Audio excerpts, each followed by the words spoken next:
तो पहले हम मैथ की बुक की बात करें, क्लास 10th में कौन सा बुक आपका सबसे ज़्यादा बेस्ट रहेगा। तो पहला नंबर पे देखिए, इससे बेस्ट से मतलब नहीं है कौन सा बेस्ट रहेगा, लेकिन आपको अगर 10th क्लास में 95% से भी ज़्यादा स्कोर करना है तो आपको एनसीईआरटी तो मस्ट ही है कि आप एनसीईआरटी तो ज़रूर पढ़ें। ये तो आपका एनसीईआरटी आपका मस्ट है, लेकिन एनसीईआरटी के साथ, क्योंकि एनसीईआरटी में क्वेश्चंस बहुत कम रहते हैं, जैसे मान लीजिए एक चैप्टर में आपके 10 से 15 या 20 क्वेश्चन ही रहते हैं, तो एनसीईआरटी के अलावा ही कोई बुक पढ़ना होगा। तो इसके लिए मैं रिकमेंड करूंगा या फिर आप आरडी शर्मा पढ़ें या फिर आप आरएस अग्रवाल, यानी कि आरएस अग्रवाल, ये दोनों बुक काफ़ी इंपॉर्टेंट बुक हो जाते हैं एनसीईआरटी के अलावा। एनसीईआरटी तो मस्ट है ही, लेकिन एक बात होता है कि एनसीईआरटी के जितने भी क्वेश्चंस रहते हैं वो आपके आरडी शर्मा में भी दिए रहते हैं और वो आपके आरएस अग्रवाल में भी दिए रहते हैं। लेकिन दोनों बुक में से बात करें तो सबसे ज़्यादा क्वेश्चंस जो रहते हैं वो आपके आरडी शर्मा बुक में रहते हैं, यानी सबसे ज़्यादा। मान लीजिए इसमें 100 क्वेश्चन है किसी एक चैप्टर में, तो इसमें भी वह सेम ही क्वेश्चन रहेंगे, यानी कि 70 से लेकर 90 क्वेश्चन तक इसमें रहेंगे। और जबकि एनसीईआरटी में उसी चैप्टर से 10 से 15 रहते हैं, यानी काफ़ी कम क्वेश्चंस इसमें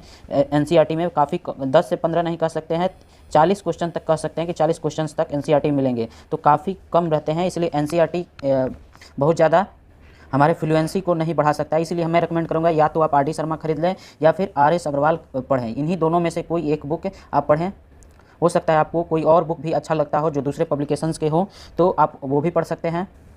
अब बात करते हैं इंग्लिश बुक की। इंग्लिश बुक की बात करें तो मैं रिकमेंड करूंगा जो इंग्लिश का गोल्डन गाइड आता है, गोल्डन का जो गाइड आता है ये सबसे ज़्यादा इंपॉर्टेंट होता है। गोल्डन गाइड ये, इसमें आपको जो सीबीएसई से हैं या फिर जो सीबीएसई से पहले नहीं थे वो भी इसको आसानी से समझ सकते हैं, क्योंकि इसमें दोनों लैंग्वेज में, अगर एक चैप्टर में कोई भी चैप्टर है, अगर उसका इंग्लिश और हिंदी दोनों वर्जन दिया रहता है, इस साइड इंग्लिश दिया रहता है और इस साइड उसका इंग्लिश टू हिंदी करके ट्रांसलेट करके यहाँ पर दिया रहता है, तो आप साथ साथ, और फिर उसके बाद वर्ड पावर, यानी कि ओवरऑल कहें तो गोल्डन गाइड बहुत ज़्यादा इंपॉर्टेंट हो जाता है। इसके साथ साथ आपको एग्जाम में देखते हैं पैसेज भी आ जाते हैं, पैसेज से आपके क्वेश्चन आ जाते हैं, तो इसके लिए आपको न्यूज़पेपर का आर्टिकल जो है डेली बेसिस पर रीडिंग करना पड़ेगा। और फिर आपको डेली किसी भी एक टॉपिक पर आपको 2 पेज लिखना होगा, जिससे क्या होगा कि आपका वर्ड पावर जो है बढ़ेगा। जैसे आप कोई भी चीज़ 2 पेज डेली लिख रहे हैं, मान लीजिए किसी भी चीज़ पर, यानी कि मान लीजिए प्राइम मिनिस्टर पर ही लिखना है, तो आप लिख रहे हैं हरदम 2 पेज लिख रहे हैं, तो आपको फ्लुएंसी बना रहेगा लिखने का। इससे आपको हर एग्जाम में आपको मदद मिलेगी, इंग्लिश ही नहीं, हर एग्जाम में किसी भी टॉपिक पर आप डेली 2 पेज जरूर लिखें।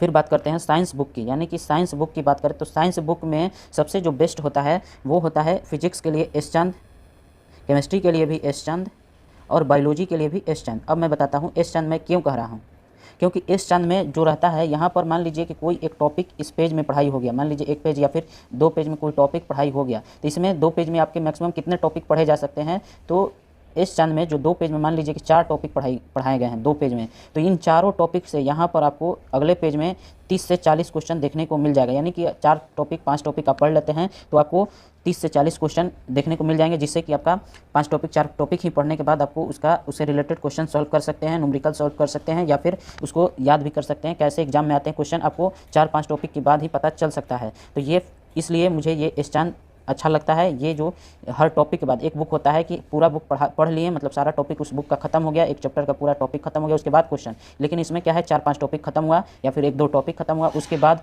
क्वेश्चंस रहते हैं उससे रिलेटेड 10-20 क्वेश्चन, और जब चैप्टर खत्म हो जाता है उसके बाद भी रहते हैं, पूरे चैप्टर से भी रहते हैं और टॉपिक से भी रहते हैं। तो इसलिए मुझे एस चंद बहुत ज़्यादा अच्छा लगता है, ये मेरा पर्सनल रिकमेंडेशन है। तो आप एस चंद से पढ़ना चाहें तो एस चंद से पढ़ सकते हैं, या फिर आपके दिमाग में कोई और बुक है तो उससे भी पढ़ सकते हैं।